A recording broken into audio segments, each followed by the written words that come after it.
Good afternoon, everyone. I'd like to thank everyone in the room and everyone listening in for this Community Development Committee meeting on May 2nd, 2023. I'll start out with the first item. It is a ordinance for demolition of dwelling 411 West Willis Avenue. And for that, I will turn the floor over to our Code Enforcement Supervisor, Lori Loosemore.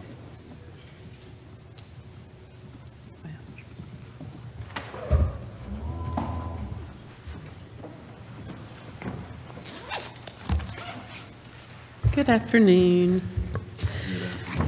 So the first case that we're bringing today is 411 West Willis.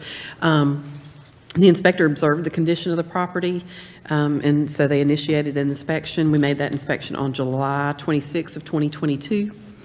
We held a hearing on August 24th of 2022.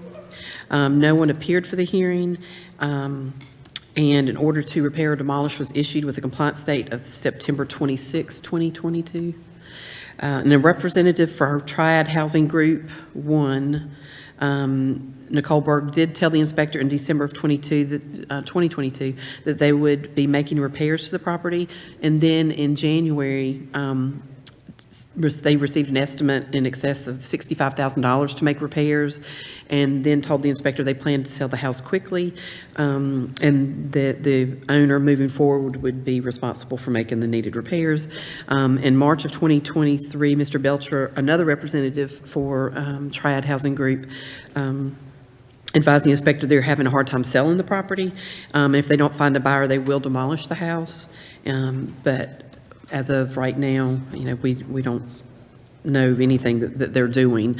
And they are not delinquent in any property taxes right now. All right. Thank you, Laura. Is there any questions for staff on the committee? No question.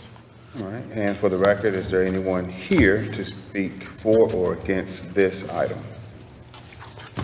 Seeing none, I'll move forward to approve item 2023-196, ordinance demolition of dwelling 411 Willis. Second. There's a second, and quick question.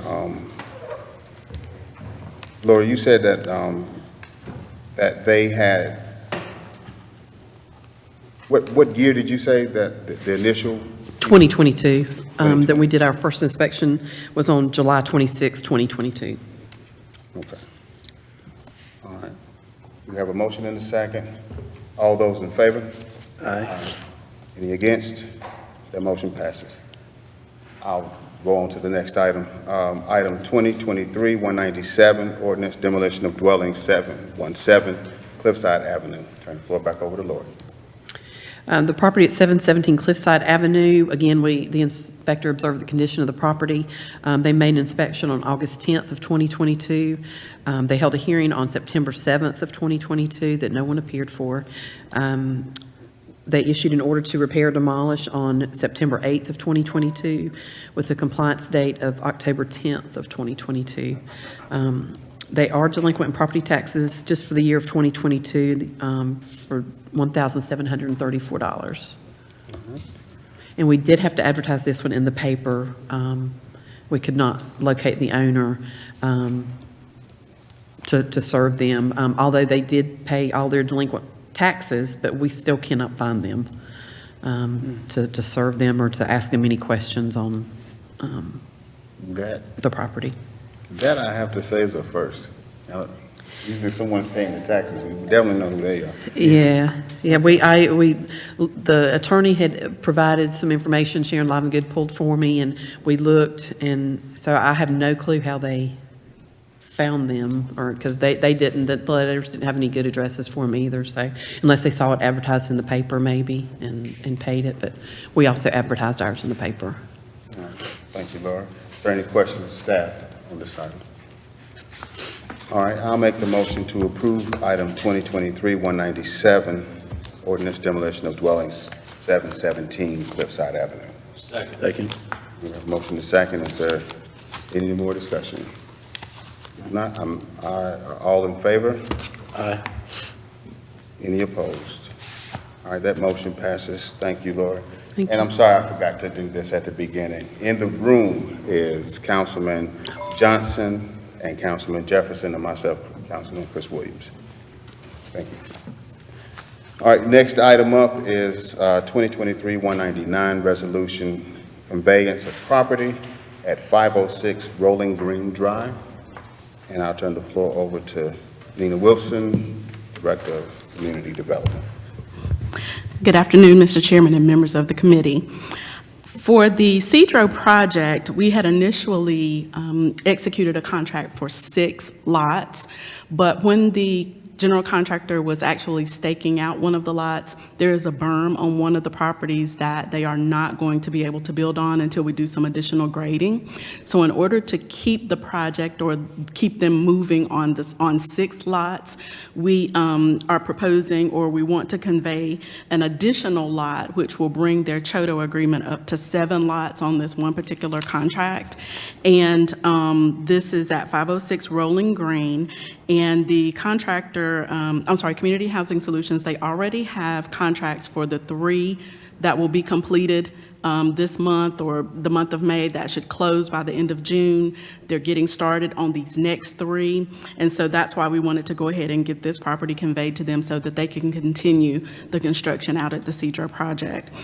This was previously taken to the Finance Committee and brought to Council to increase the CHOTO agreement to include this 1 lot. So at this point, we just want to convey the property to them. Thank you, Nina. Any questions of staff on this item? Just enjoy seeing the work that's happening on this project. I think it's really awesome. Seeing that every day well, not every day, or almost every other day, I take that way on the way home, and seeing it come up is really, really good. Thank you for all the work on this. There's, and this Councilman Williams again, there's, I can't remember what was said about the energy efficiency of these homes and those items. I kind of shared that with some family members. It blew their mind, especially when they talk about where they're staying now as opposed to this. And so you may get calls from different folks that I've shared that information with, potential home buyers. It saves them hundreds of dollars a month in their cost, in their heating and cooling and electrical utilities costs. Very efficient homes. All right, in that case, I'll make the motion to approve item 2023-199, resolution of conveyance of property at 506 Rolling Green Drive. I second. I have a motion and a second. All in favor? Aye. That motion passes.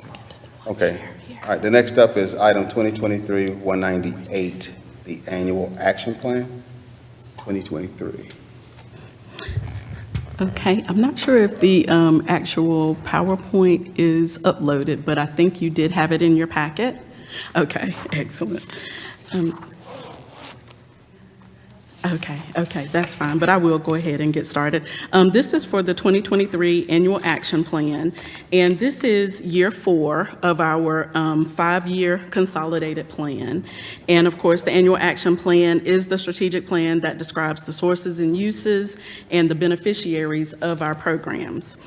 It primarily identifies how we plan to use our Community Development Block Grant, or CDBG funds, as well as our Home Investment Partnership Program funds. It also includes our state as well as local funding. For the projected year for 2023, we have been awarded or potentially awarded $817,693. And that is, I'm sorry to say, a $90,000 reduction from our prior year. Did you drop it in the OneDrive? They have it, I think. Okay. And then for the home allocation is $541,533, which again is a reduction of close to $60,000. And the one thing that I do like to reiterate is that it is unfortunate that we have reductions in our allocations, but it is not due to performance, but these are formula allocations at the federal level, which I'm sure that you all are familiar with that. And it's based on things like our population, overcrowded housing, poverty rates, all of those things factor into these formula allocations. So it is disappointing when we get cuts, but we also know that there are new entitlements coming on board, so you're kind of, splitting the pie among more municipalities and entitlements. So all of those things kind of factor into the awards that we receive on an annual basis.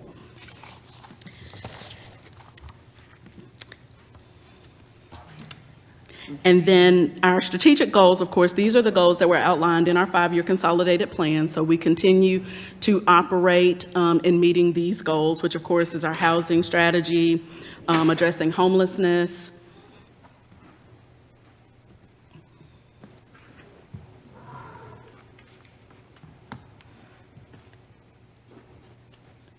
I'm sorry, it's technical difficulty day, huh?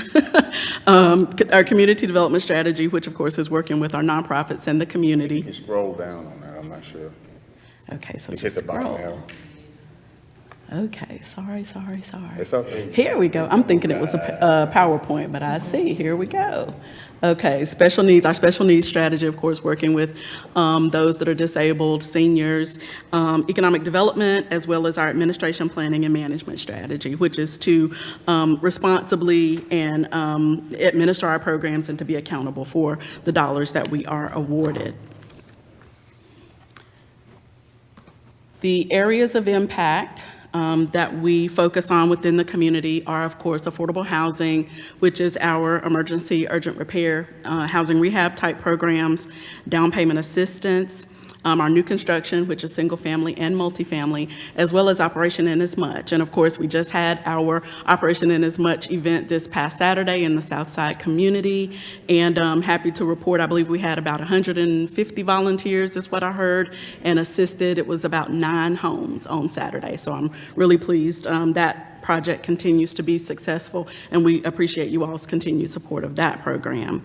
And then, of course, community capacity building, our public services grants, technical assistance to our neighborhood associations and groups, the VITA program, as well as our community gardens, and then code enforcement, public nuisance abatement, and minimum housing code enforcement. So looking at the funding sources for the upcoming year, the total sources that we're projecting, which are our allocations as well as some program income that we do receive, we're looking at a budget of about $2.8 million, almost $2.9 million. And as you can see, we have the majority of our funding is still federal, although we do appreciate the general fund support that we receive. They are running neck and neck, just about 50% each, so we certainly do appreciate that. And we're looking at the North Carolina Housing Finance Agency, again, funding us for our urgent repair program as well as the construction training program. And VITA program, this year we're looking at requesting, this just came in, actually we received this information today, so didn't have an opportunity to update this, but we were looking at requesting $9,250 for VITA for next year. So that will be a slight increase.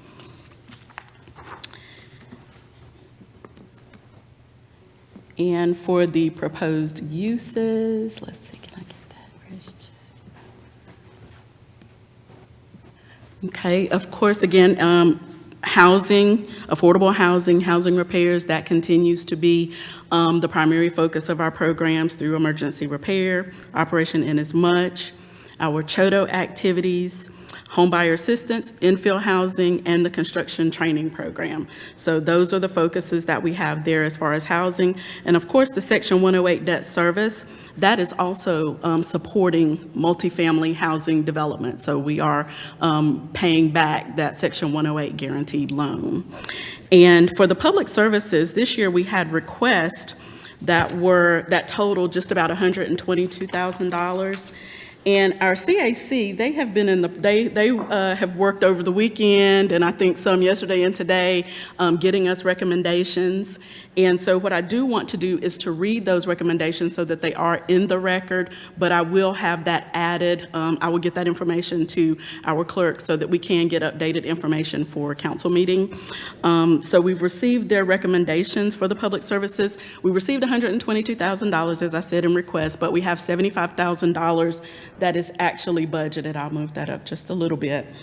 And the agencies that we are proposing or that are recommended for funding from our CAC are the Ark of High Point for $20,000, the Salvation Army Boys and Girls Club, $22,228, the Housing Authority of the City of High Point, that is $3,600 for their Family Self-Sufficiency Occupational Training Project. And then Senior Resources of Guilford, $11,100 is proposed. The Servant Center, $10,072. And Growing High Point, $8,000. And so that brings us to that total of $75,000 that has been allocated. I'm sorry, Nina. I didn't get the one that asked for 3,600. What was that again? I'm sorry. 3,600? Yes, that is for the Housing Authority, the Family Self-Sufficiency Occupational Training Program. That's for the Housing Authority. Thank you very much. Any questions on those? Like I said, those, we appreciate the CAC working on that and scoring those applications and getting that to us. And like I said, we did want that to be read into the record for this meeting. And the remaining funding, of course, we have some just for fair housing, if we can assist race or human relations with any, activities or anything that we can contribute to, we do try to fund at least a small amount for fair housing. And then the remaining is, of course, for our program delivery and administration. So that gives us the almost $2.9 million that we are proposing to use for our budget this year. As far as the scheduling, I did an initial presentation overview, just sort of kicking off this process in March with the Citizens Advisory Council. And then we had our community meetings and our citizen participation meetings, March 27th and March 30th. The draft plan has been available for a 30-day public review and comment period. That began April 13th, and that'll be through next Friday, May the 12th. And this year, what we have kind of in the past, we've made the plan available just to agencies or areas within the core. But one of the things that I've done this year is I looked at the city as a whole to try to look at making sure that we have draft plans out across the city. So we put them at Deep River, we have them at Allen J. Rec Center, the Senior Resource Center. So we've really tried to expand that so that we can get more feedback. And it's a lot of times I tell people, I know that we really concentrate our efforts in the core because we know that is where we have the highest numbers of or concentrations of poverty. But we have people outside of the core that know individuals or actually may qualify for some of our programs. So we do want to make sure that everything that we're doing is made available to all of our citizens in High Point. So we did try to increase and kind of drum up our citizen participation this year.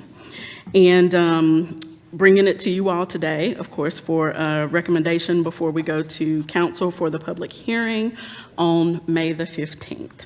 And then the plan would be submitted on or about May the 15th, once we get approval. Are there any questions about anything that I have Any questions presented from here? staff, committee? No. I will say it again. Thank you and your team for your good work in the planning. I also want to thank you again and apologize in the same breath. Operation This Much, pretty good turnout. Everybody showed up. I actually showed up, but had to go back to work.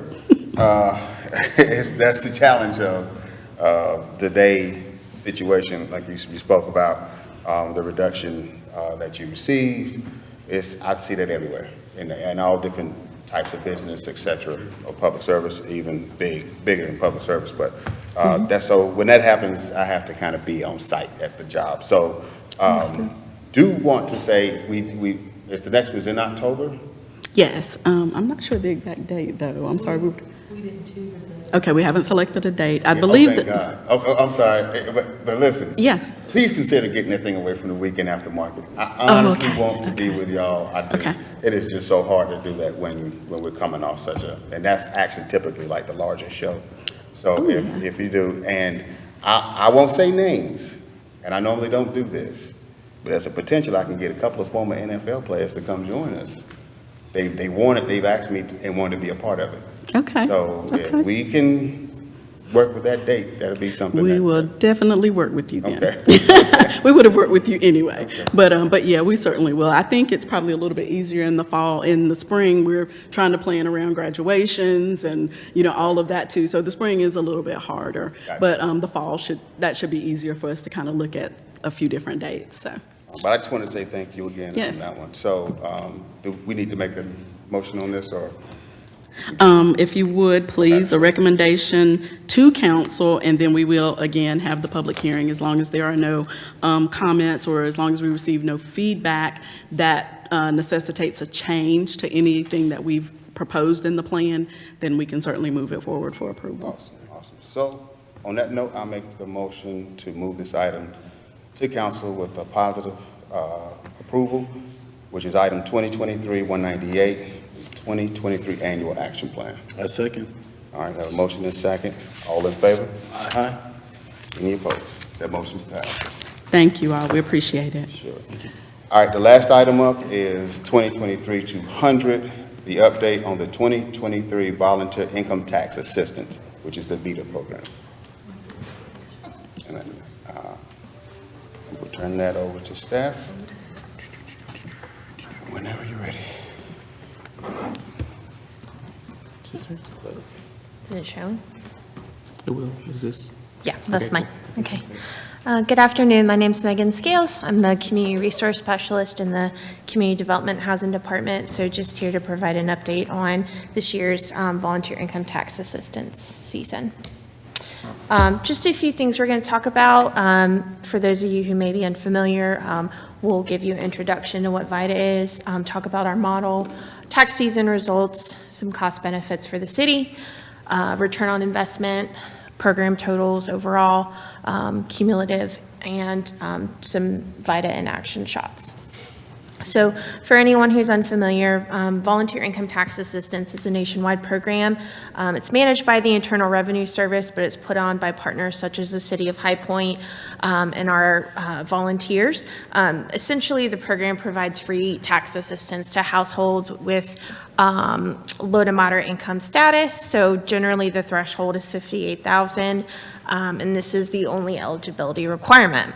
This is our 17th year doing VITA. And we've had various partners in the past, but this year's partners, which are the same returning ones from last year, include the ARC of High Point, YWCA High Point, Macedonia Resource Center, West End Ministries, the library, and then Guilford Technical Community College. A little bit about our model. So we have 8 sites in total. 2 of them are drop-off sites. This was one site requested to be drop-off, the other one logistically, that just is the best model to follow. And then the rest of them are traditional or in-person. All returns have an intake interview process, and once we complete the return, they are reviewed with the taxpayer, and we make sure that we follow all IRS requirements for a successful return. We were open 6 days a week, Monday through Saturday, from the very first day that the IRS started accepting returns, which was January 23rd, and then all the way to tax day, which was April 18th. We operated on a budget of $8,450, so that includes everything from miscellaneous expenses, personnel, all of our line items were included in that. And one thing that I think is really wonderful is 6 out of our 8 VITA sites are in the core city, so we really do try to cater to those low to moderate income households. The 2 that are outside is Jamestown, Guilford Tech, and the ARC of High Point. Our site flow includes greeting a taxpayer as they arrive, giving them the proper paperwork, explaining the process, doing an intake interview with them, preparing their return and then going over it with them, receiving their signature for authorization to file their return and making sure that they feel comfortable and don't have any questions. So here are our tax season results. We had 8 greeters, 2 schedulers, 21 preparers, and 8 site supervisors. In total, volunteer hours were 1,913. Of that, the actual tax prep hours were 1,432.5. We were open for 431 hours, and we did 941 returns. That is about 130 up from last year. We were open an additional day at Macedonia on Mondays, and last year we were just Wednesdays. We issued $717,953 in refunds. The average adjusted gross income for our customer was $26,000. We have seen a significant increase over the last 2 years of taxpayers over the age of 60. I think a lot of this is primarily due to AARP had a tax site over at the library, but the year before last, they unfortunately couldn't find anyone to lead it, so we absorbed a lot of their customers, and luckily a few of their preparers as well. So we've seen a significant uptick in that age range. Taxpayer retentions was 461 returning, which is great. That follows the trend from the previous year. So, you know, there's some people, they're transient as far as returning with to High Point or going over to Greensboro or Thomasville. So I think that's a pretty good stat. We served 128 rural taxpayers, which the IRS defines as a population of 50,000 or less. We served 71 individuals who identified as having a disability, and then we had an IRS audit with no findings. A few of the cost benefits for the city and our taxpayers. So the average baseline return is about $250 if you go to a paid preparer. If you have things like brokerage statements, it could run up to $500 because that's considered an advanced return. And we do those types of returns. The average taxpayer refund was $1,020. And with the 941 returns, when you look at, we did 941 times the cost of $250 per return, we saved taxpayers about $235,000. So that's back in their pockets to spend in the local economy. And then if you look at the average refund being around $1,020 times 941 returned, that puts us at about $959,000 back in the local economy. So when you add all that up with what the taxpayers saved, what our refunds were at the federal and the state level, our return on investment this year was about $1 million. Last year is 1.2, 1.3. One of the reasons for that is because we're getting more taxpayers 60 and up, a lot of their income is stagnant and they're on Social Security, which isn't generally taxable within a certain income range, and so those refunds are less, so you're just kind of seeing that, you know, they're not eligible for the earned income tax credit if you're under 65, things like that, where you're seeing less of a refund, but you're seeing an uptick in customers. Another thing is a lot of the credits that people were eligible for that were expanded during the height of COVID, so the child tax credit, the earned income tax credit, those have since gone back to pre-pandemic rules. So like for the earned income credit, you have to be between 25 and 65 to be eligible for that. For the child tax credit, I think it was 19 during tax year 2021 where you could be eligible for it, versus now you have to be under 17. So things like that expanded on not only what the credit was, but the eligibility, those have since reverted back. So that's why we're seeing a decrease in refunds despite an increase in customers.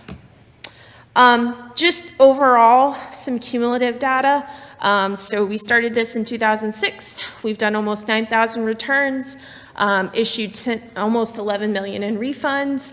4.2 in earned income tax credits, and our average adjusted gross income for a taxpayer is around $17,500. And then I already went over these numbers, but just for comparison for this year, the 941 and those different pieces. These are just a few of our volunteers. So community neighborhood development, that's Irsa and Mike doing returns. In the middle is Jamestown, so that's the site coordinator in the red, Josh. Kathy, who was one of the AARP volunteers that came over to us, she's in the green. And then Zahir is a GTCC accounting student who we recruited. And then on the far right is GTCC High Point, that's Sarah in the purple, she's a greeter. And then Keo, who's a volunteer, but also a site coordinator over at the Y. And that's it. Thank you, Megan. Any You're welcome. questions? Any questions of staff? Well, 235,000? That's excellent. I know TurboTax mad at y'all every year. Yeah, That's great. we don't mind. But that's good. Thank you so much. Yeah, absolutely. Thank you, Megan. Thank you. All right, that was the last item on the list. If no one has anything else, I'll say we stand adjourned. Okay, all right, yep, no, we're adjourned. Thank you. Thank you, everyone.